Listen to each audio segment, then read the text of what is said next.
গত কয়েকদিন ধরে একটি মিডিয়া এবং ফেসবুক সামাজিক যোগাযোগ মাধ্যমে আমার বিরুদ্ধে কিছু কুচক্রী মহল অপপ্রচার চালিয়ে যাচ্ছে। এটা আমার দৃষ্টিকটু হয়েছে। আমি যে ঘটনাটি ঘটাইনি সেই ঘটনাটি এখানে উল্লেখ করা হয়েছে। যে ঘটনাটি ঘটেছে তার বিপরীতে কথাটি প্রচার করা হয়েছে। আমাদের এখানে আমার দুই ভাই, বড় ভাই নন্নবী সেন্টু এবং মেজ ভাই মোহাম্মদ আলমগীর ডাক্তার, তারা দীর্ঘ 25 বছর পর্যন্ত একটি সম্পত্তি নিয়ে বিরোধ করছে। আমি এই বিরোধকে সমাধান করার জন্য দুই ভাইয়ের কাছে প্রতিনিয়ত সময় দিয়েছি। আমার একটি ভাইয়ের 4টি ছেলে খুব উশৃঙ্খল, মিলন কমিশনার আওয়ামী লীগের আমাকে সন্ত্রাস করেছে, এখানে গিয়ে স্থানীয় বিএনপি নেতৃবৃন্দকে ব্যাপক মারধর করেছে, ভূমিদস্যুতা করেছে এবং মানুষকে হতাহত করেছে। আমার ভাই আলমগীর, তার একটি ছেলে ঢাকা ডাক্তারি করতেছে, সে এখানে আসে না। হৃদয়, আমার চার ভাতিজা এবং আমার বড় ভাই আমার এই মেজ ভাইটাকে একাধিকবার অত্যাচার নির্যাতন করেছে। তার ধারাবাহিকতায় গত 14 তারিখে আমার ভাই তার ব্যক্তিগত ঘরের পাশে একটি ওয়াল পরিত্যক্ত ভেঙে যাওয়া ওয়ালকে সংস্কার করা ধরেছে। সকাল 12টা 30 মিনিটের সময় মিলনের ভাই ফারুক, মঞ্জু, মন্টু হঠাৎ অতর্কিত হামলা করে তারা আহত করে। আমার ভাবির চিৎকার শুনে আমার ভাবি হাউস করেছে, সে চিৎকার শুনে এসেছে, আসার পরে তাকেও চুল ধরে গাছের সাথে বেঁধে নির্যাতন করেছে। এই সংবাদ আমি যখন পাই তখন আমি আমাদের সাবেক উপজেলা বিএনপি সংগ্রামী সাধারণ সম্পাদক মোতাহার হোসেন আলমগীর মালতিয়া এবং আমাদের কিছু রাজনৈতিক কর্মীদের সাথে আমার ব্যবসা প্রতিষ্ঠানে আমরা একটি বিষয়ে আলোচনা করতেছিলাম। মধ্যখানে আমার ভগ্নিপতি ছানাউল্লাহ মিয়ার কাছে একটি মুঠোফোনে ফোন আসে যে আলমগীর ডাক্তারকে মেরে ফেলেছে। তখন ওখানে আমি হতভম্ব হয়ে যাই। আমি তাৎক্ষণিক সেক্রেটারি সাহেবকে বলে, সেক্রেটারি সাহেব আবার আমাকে বলে তুমি ওসি সাহেবকে ফোন করো। তখন আমি ওসি সাহেবকে ফোন করি, ওসি সাহেব লোকও পাঠিয়েছে। আমি জানতে পারলাম আমার ভাই ওখানে আহত হয়ে পড়ে আছে, কেউই তাকে চিকিৎসা করতে আনতে দিচ্ছে না। তখন আমি হাসপাতাল যাই।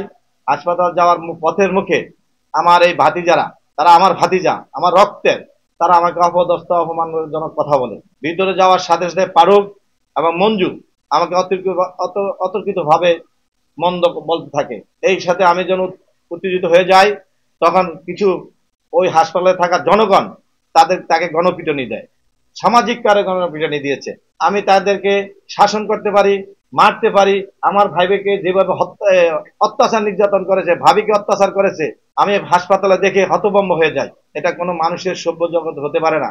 আমি মনে করি এই সন্ত্রাসী মিলন যে সন্ত্রাসী করেছে, বিগত আওয়ামী সরকারের কাউন্সিলর হয়ে মানুষকে নির্যাতন করেছে, ভূমিদস্যুতা করেছে, সেটার আমি প্রতিবাদ করছি। মাত্র প্রতিবাদ করার কারণে বিভিন্ন আমার বিপক্ষের কিছু, আমাদের এই এলাকার আমার বিপক্ষে কিছু লোকজন আছে।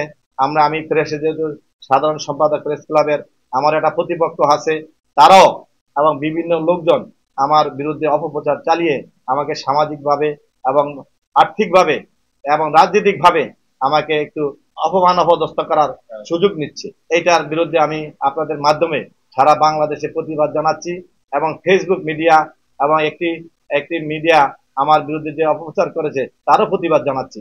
আপনাদের মাধ্যমে এই সংবাদটি ছাপিয়ে আমি যে সত্য কথাটা বলেছি এটা উদ্ঘাটন করার জন্য আপনাদের কাছে আহ্বান রাখছি।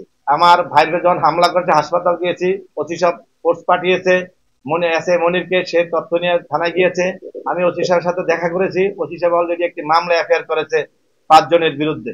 এবং দেখেন আরেকটি কথা, আমার ভাবিকে আমার ভাইকে মারলো, তারা উল্টো আমার ভাই এবং ভাবির বিরুদ্ধে একটি মামলা সাজিয়েছে। কোনো আসামি এখন পর্যন্ত গ্রেপ্তার হয়নি। আমি চাচ্ছি গ্রেপ্তার করা হোক। এটা আমার বড় ভাইয়ের ছেলে, বড় ভাই হলো নুনমি সেন্টু, আর তার ছেলে হলো মিলন, মন্টু, মঞ্জু, ফারুক। খুবই উশৃঙ্খল। সামাজিকভাবে এদেরকে বয়কট করা উচিত। আমার রক্ত দেহে কিন্তু আমি এদের বিচার চাই, বিচার করা হোক। এদের জন্য আমি সামাজিকভাবে সমাজে আমি খুব ছোট হয়ে আছি। কারণ সবাই বলে যে আপনারা ভাই ভাই গ্যাঞ্জাম করে এটাকে সমাধান দেন না কেন? হ্যাঁ, সমাধান দিতে পারছি না। আপনার 4টি ওসি আছিল, আপনি জানেন, ওসি বসার, ওসি মুরাদ, ওসি মনির, বর্তমান মিজানুর রহমান, সেও এটাকে সমাধান করার চেষ্টা করতেছে কিন্তু পারছে না। এরা করতেছে কি, ওই ওসি সাহেবের বিরুদ্ধে একটা মামলা দিয়ে ওই কোর্টে দেওয়ানি আদালতে মামলা দিয়ে একটা নিষেধাজ্ঞা আনে। যদি কেউ ডিসিশন দিতে চায় সেখানে একটা নিষেধাজ্ঞা আইন এটা স্টপ করে দেয়।